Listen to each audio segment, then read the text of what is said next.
తెలంగాణ 5 లక్షల కోట్ల అప్పులో ఉందని సీఎల్పీ నేత బట్టి విక్రమార్క అన్నారు. తెలంగాణ ప్రజలు కోరుకున్న నీళ్లు, నిధులు, నియామకాలు ఏదీ నెరవేరలేదని, తన పాదయాత్రలో ప్రజల సమస్యలెన్నో కల్లారా చూశానని పేర్కొన్నారు.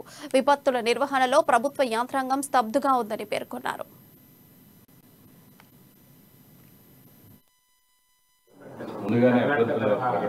అంటే సాధ్యమైన చాలా సందర్భాల్లో అది చర్చకు వచ్చింది. ఆ చర్చల సారాంశాన్ని తీసుకొని అధిష్టానం తగు సమయంలో డెఫినెట్గా నిర్ణయం చేస్తుందని. అమ్మా నేను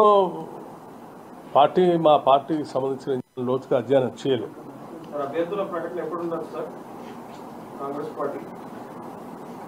పార్టీ అధిష్టానం త్వరలోనే ఎప్పుడు ఉంటుంది, ఏం చేయబోతుందని ప్రకటన చేస్తుంది.